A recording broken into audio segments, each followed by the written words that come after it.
Hello again, everyone, and welcome back to Reddit Aliens. I'm John, and as always, thank you so much for being here. A good topic for you today? Let's do it. People who work in the forests.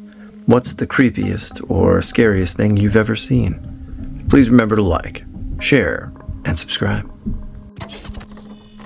Funny, I was literally talking to an old fella that used to trap wildlife in New Zealand just today and asked him the same question.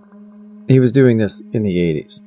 Says occasionally he would run into a fully fenced off area with barbed wire in the middle of nowhere and just back away because drugs and potentially people with guns.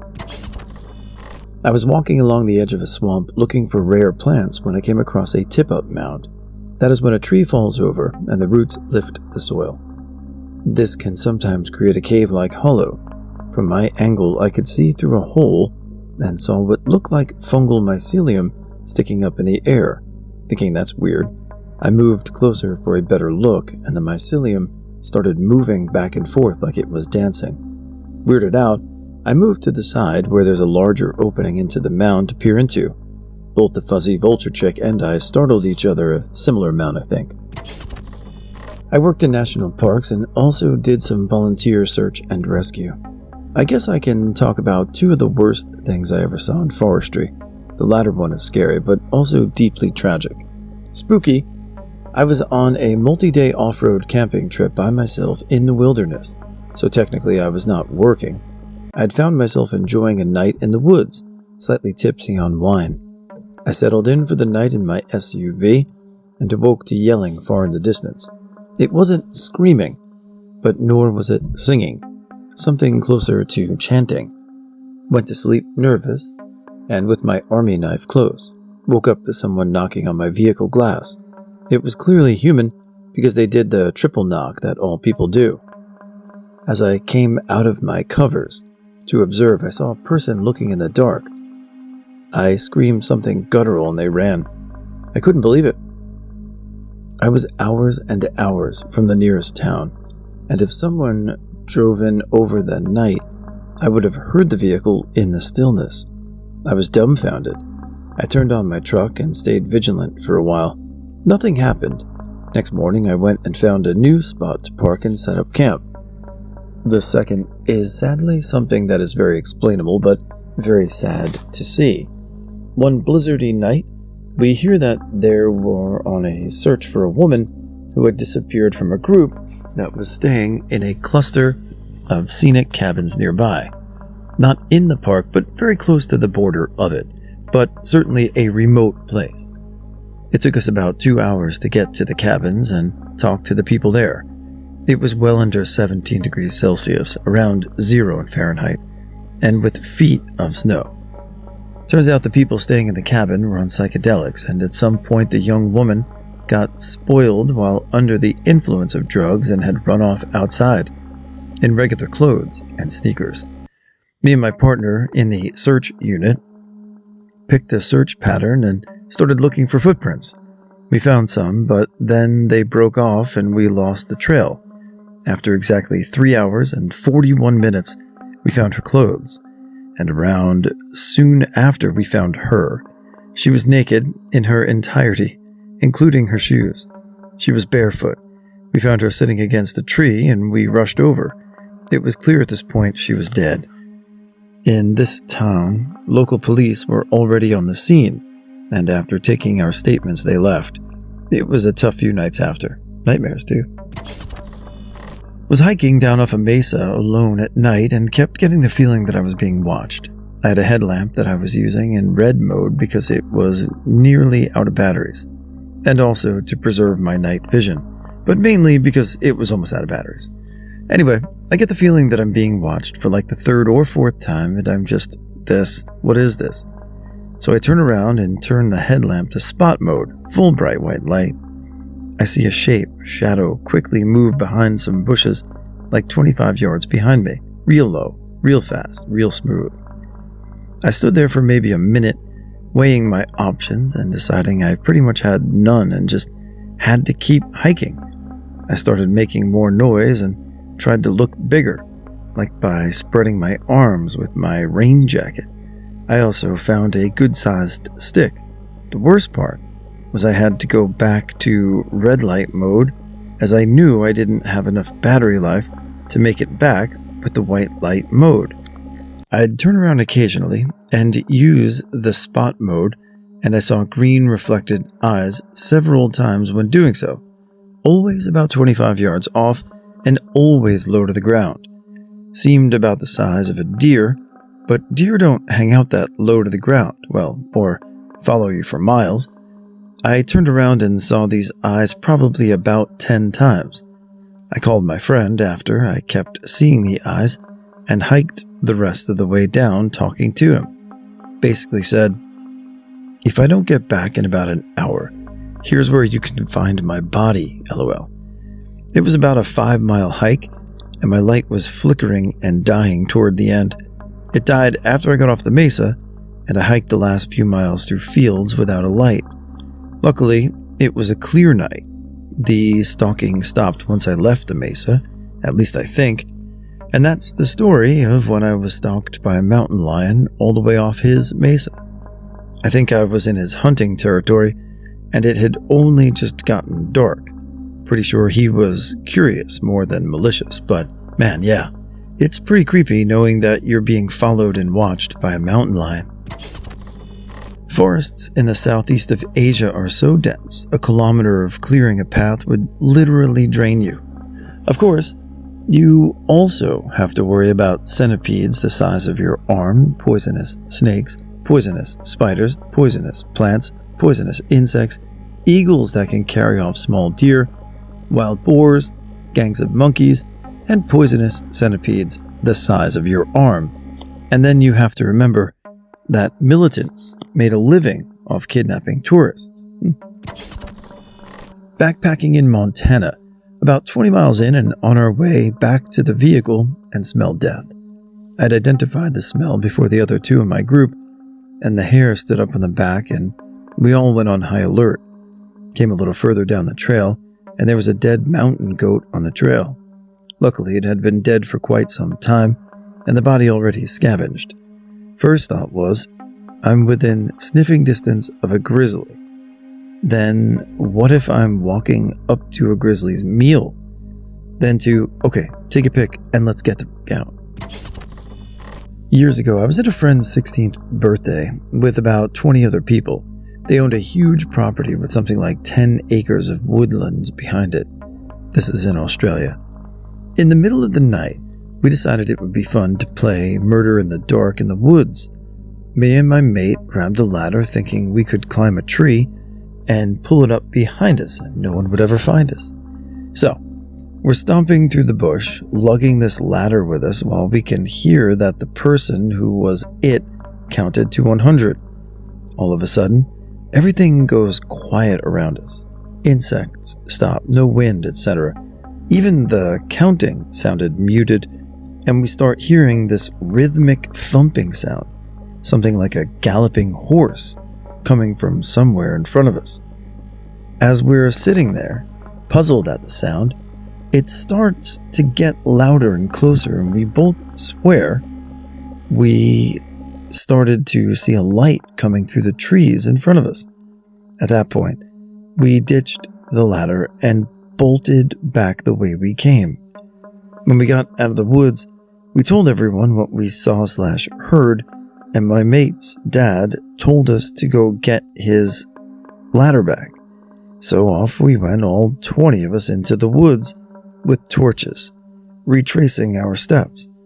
We found the ladder. It was perfectly set up, just sitting in a small clearing and soaking wet.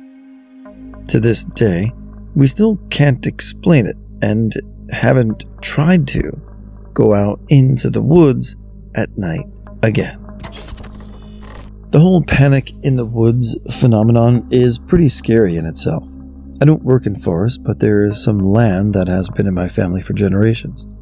It's in the middle of nowhere, it's super rocky, and is pretty much just solid woods. Not useful for stuff like building a house out there, or starting a farm, or anything. One family member lives in a trailer out there, but we mostly just use it for hunting purposes. But since it has been in my family forever, everyone is super familiar with it and is pretty comfortable out there. My dad hunts out there all the time, without anything creepy happening.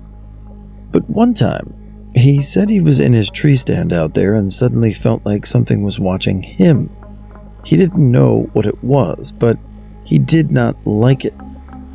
He did not even bother to gather his things before he fled the deer stand because he was so freaked out. He just grabbed his rifle and ran back to his truck. He moved the deer stand and no longer hunts in that portion of the woods. It was just weird because those woods are like a second home to my dad, and he's never scared out there. I mean, being out in nature has this overarching serenity to it, just pure peace, solitude, quiet, even with friends. But the night, I think our primal drives kick in and you're either hyper aware, and maybe it's something that we don't use all the time, so we're not fully aware of, but it can be intimidating and scary. It takes some training, and even if you are, it could still get freaky at night. Two things come to mind. Hunting in northern Idaho, my friend and I came across a lot of weird things hanging in trees, crosses made of branches and other symbols. There were also some bear traps on the ground. As we explored further, we came across a hidden marijuana field. We decided to get out of there as fast as we could, because of fear of getting shot or booby-trapped. In that same area, a year later, we heard a couple of rifle shots and figured someone had got a deer. We decided to try and talk to them, wanted to ask if they had been over the ridge where all that stuff was for the traps. Well, we saw something across the canyon, and it was the scariest thing I've ever seen. The guy had shot a deer and then decided to have sex with the dead animal. At first, we laughed, and then we were grossed out, and then that turned into horror as we realized if he saw us, he might try to kill us. We ran as fast as we could back to the truck and never went back. That was 20 years ago, and I haven't been hunting since. Also, if you're wondering, if we called the police, we did not because we were right on the border of the reservation, and it's possible we crossed over at some point but couldn't be sure. So we didn't want to risk being fined. When I was younger, I had a self-made fort in the forest behind our house. One time, I was hanging out in there and heard lots of branches breaking about a quarter mile away. Then the breaking branches kept heading my way, like some very large animal just bustling along. There were no voices, no sound that it was people or anything I could identify. As it got within 100 yards, something told me it was better to bust out of there rather than wait to find out. I'm still curious to this day. I grew up off-grid on a mountainside with no neighbors for at least a mile. I know that because our driveway was almost exactly a mile long, and no one shared it. We didn't have power or a phone, and as a young teen I'd often walk about 2 miles through the woods to a friend's house, who lived closer to the main road. I'd usually do this barefoot in the dark because that's what you do when you can't afford shoes, let alone batteries or flashlights. The trick was to feel the path with your feet and look up to find gaps in the trees. Anyway, they kept a herd of sheep, and one year something killed one of them and dragged it about halfway to my house, then ate it beside the trail. I walked past it in the dark, and even in the moonlight, I knew there wasn't supposed to be a bright patch of white in this part of the trail, but I wasn't exactly going to stop and investigate. I was a brave kid, but we did see black bears and cougars around, and I knew I wouldn't find anything good in the dark. Anyway, I started taking another trail to my friend's house, but in retrospect, that probably wasn't any safer. For what it's worth, Oregon only has one fatal cougar attack on record ever, and I don't think I was even in serious danger, but it was still pretty creepy.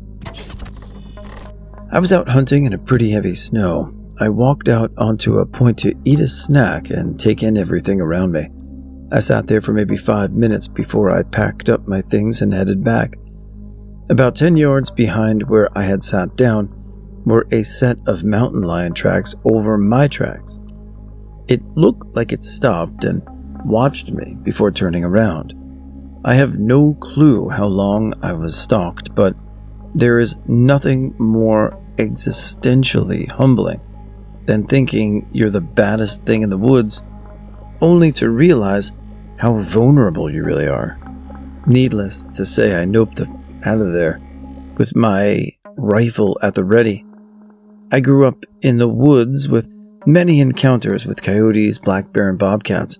I've only seen 2 mountain lions. The scariest thing is, I know more than 12 or 2 have seen me. I don't with mountain lions. My dad used to take us to Wyoming. One night, we were driving around very late at night. It was pitch black. My dad was looking for an abandoned camping site in order to not pay a camping fee for us to set up a tent. I remember that he eventually found a spot, and it seemed like he drove pretty deep into the campground as to avoid having anyone know we are camping there without pay. Next to the camp spot my dad picked out, looked like it had not been used in a very long time, there was a small river that ran close to the camp spot. My dad said he kept hearing large boulders or massive rocks being tossed into the water next to our camp. My dad decided to take the tent down and leave because he was concerned and wanted to prevent anything hitting our tent at night. He was not sure what it was, but only claims that to him they were massive rocks that would make loud thumping splashing sound. Why would someone be throwing massive rocks at the river next to our tent? Maybe it's because he had the headlights on while setting up the camp at night. Maybe that bothered some unknown nearby campers that we were unaware of. Who knows? I was doing railway security near Aberdeen, Scotland. There was a stretch of road that only led to where we worked. For context, the site I was at was in a small forested area, and the only road led into it. On a regular basis, the security there would only be about 1 person on the site at any time. The site's reason to exist was for vehicles to access the railways. We'd hear a car pull up and stop. So we'd go down to the main gate and find no one there. Nothing, not a vehicle, no people, not a soul in sight. First time it happened, it was me and the safety guy, Kenny, who were there. We heard a car pulling in, so I went to allow them in. No one there. Kenny came with me, and because site rules said that I couldn't leave, he had walked down the drive to the main road. No one there either. It happened a lot, and nobody knew where the sound was coming from. There were no houses or farms nearby, no bodies, not an event for bird watchers, but it was always the same sound. A car pulling in, and it's over gravel and stopping. When I was a young teen, our church sent us on a long road trip to a youth camp up deep into the Colorado mountains. It was a cool camp, and I was having a good time with all the outdoor activities and such. I'd been assigned to a cabin with about a dozen other boys my age and a camp counselor who was a really awesome guy. One day we went on a full-day hike further into the mountains and got to a point before turning back where people could do whatever they wanted for an hour or so. Our counselor had told me that 3 other guys that the previous week had gone exploring with another counselor and found what appeared to be an abandoned cabin not too far from where we currently were. He hadn't had a chance to check it out, so he asked if we'd like to go, while everyone else dicked around. I don't remember how far it actually was, but I remember as soon as we came into the clearing and saw the cabin, all the noises of the forest stopped, and it became eerily quiet. I also couldn't shake the feeling that we were being watched from the trees. The cabin looked normal enough, and as we got closer, the counselor peered into the windows. He informed us that it looked mostly empty inside and that he was going to check the door. When he went to the front door, he found it already cracked open, so he walked in. We followed closely behind and entered into an empty front room comprising of half the cabin. Again, I felt like eyes were glaring at us from the woods, but could now sense a straight hatred coming from whatever it was. I began thinking I needed to get out, but the worst was yet to come. As we entered the back room, in the middle of the floor was a giant pentagram, and sitting in the middle of the pentagram was a single wooden chair with a toilet seat on top that had nails driven through it to cover the entire seat. We all started to freak the fuck out and are ready to jet, but the counselor wanted to check the last room. He looked in and saw a pot of water boiling on a gas stove. His face turned white as a sheet and immediately yelled for us to get the fuck out and run. We took off out of the front door and hauled ass the entire way back to the rendezvous location. The counselor asked us to keep it on the down low, and we didn't talk about it until we were back at our own cabin. I asked the other guys, and they said they had also felt the same creepy feeling of someone watching them. One of the guys said he could hear piercing buzzing in his ears as we ran away. That was the last we ever talked about it. Although I'm now in my 30s and have since gone on several long backpacking treks through the mountains, I've now encountered anything like that again. When I was a teenager, I knew a guy who had some horses, and he let me and a friend take them out to ride. We were riding one day and found an old abandoned homestead. There was a partly falling down old house and a couple of old barns in the same condition. We rode through the yard area and continued on to this other clearing. There were a couple of old landscape timbers around the edges, and I decided to jump my horse over them. So I turned that way and started to trot my horse, and all of a sudden, he's freaking out.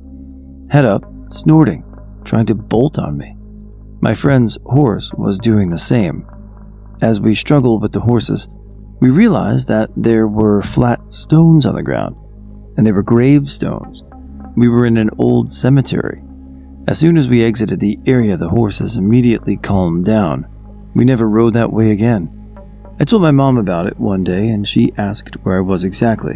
I told her, and she said that was actually the homestead of some ancestors of ours. So the people buried there were related to me. I didn't work in the forest back then, but spent a lot of time there and had a terrifying thing happen the late summer of 1981 outside of Lapine, Oregon. My mom had passed away in January of that year, and my dad felt like we needed some bonding time with a little escape from town for a few days. He had a 68 VW Westfalia that he'd been working on get camping ready, and he was excited to use it. The campsite was on a property belonging to a friend of my dad's named Jerry, and was northeast of Lapine by 20 miles or so. I've looked at maps since then, and have no idea where it was. It was a long time ago, and as a 13-year-old punk-ass kid at the time who wasn't paying attention, we left Portland on a Monday, close to noon, and got to the campsite about 4 hours or so later, around 4 to 4:30. The campsite was quite a ways down a fairly rough gravel road that turned to dirt single track after the first 5 to 6 miles. My dad remarked that he didn't think anyone had been there in quite a while, based on his friend Jerry's statement and the amount of overgrowth on and around the road. We got to the site and set up camp, which was in a small clearing at the end of the road.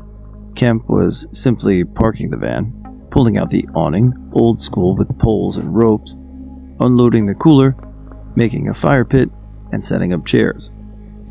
As a typical 13-year-old, I wouldn't even consider sleeping in the van with my dad, so I pitched a small tent near the passenger rear of the van and tossed in my stuff for the night. After setting up camp, we hiked around a little and checked out the area. There was a small creek that was getting close to dried up, and while it wasn't heavily forested, it had the typical eastern Oregon high desert type of scrub vegetation with a few stands of small trees. My dad was a retired Multnomah County sheriff turned full-time musician, and he liked his cocktails. So by the time we'd finished dinner and we were sitting around the fire, it was probably 8:30 to 9 o'clock or so, and he was on martini number 4, possibly 5. We heard coyotes yipping in the distance, and Dad thought he'd get them going with a few calls of his own. He did a couple of stereotypical coyote calls, and they replied. He did a couple more. They replied, and then got silent. Everything got silent, except my dad. He called again, and the reply this time was most definitely not a coyote. It was a roar, scream, shriek from the southeast of us that must have easily lasted 10 to 15 seconds. Dad looked at me and literally said, "What the f*** was that?" I was shook, but young and curious. He, coyote, howled again, and we heard another scream this time, a little closer and a little more to the east of us. At this point, Dad retrieved his pistol, loaded up, and suggested we think about turning in for the night. That's when we heard the third scream of the night. It was very close, probably within 50 to 75 feet, and we felt it as much as we heard it. It was from the opposite direction, more north-northeast than the first two screams, and was very loud. Dad lost his shit, threw the cooler in the van, ripped the awning loose, and we got out of there as fast as the poor little VW would carry us, leaving everything else behind. We were dead silent until we stopped for fuel in Oak Ridge. Chatter after that was sparse and strained at best. Once home, we talked a little about it and agreed we had no idea what it was, and that keeping our mouths shut was probably a good idea. Since that time, I've grown up and had a short career in music, doing production, sound in both hard rock and country western. I have a good idea of how decibels work and what it takes to produce the level of sound pressure. In retrospect, it terrifies me what could have produced that volume of sound and how close it had to have been. Lost Lake, Oregon. My wife, 2 dogs, and me were camping. The campground was mostly deserted except for one foursome nearby. I had meticulously set up our tent and a large screened shelter that went over the picnic table. My wife became ill and went to the tent, so I just decided to make myself a sandwich as she rested. Over Mount Hood came this humongous storm, and within minutes, the campground was hit with wind, rain, and the most incredible lightning I'd ever seen. I checked the tent anchors and retreated to the tent where my wife and dogs were sheltered. The next few hours, we got hit by what I can only describe as artillery as the thunderclaps rattled us. It was still drizzling when I rolled out of the tent, expecting the picnic shelter to be somewhere in Idaho. Surprisingly, the shelter remained, built intact except for the loss of a folding chair. I walked inside the shelter, around the table, and right next to my Yeti was the biggest shit I've ever seen. It looked like a dragon had defecated. It was at least 3 feet long and thicker than my arm. It was in a perfect piled spiral like poop emoji. I called to the foursome of campers nearby to come take a look, hoping maybe they could explain what had shit next to my cooler. They unfortunately didn't speak much English and were apparently as perplexed as I was. We both packed and left within an hour. So between my wife's illness, the storm, and a pile of Godzilla shit, we cut our vacation short.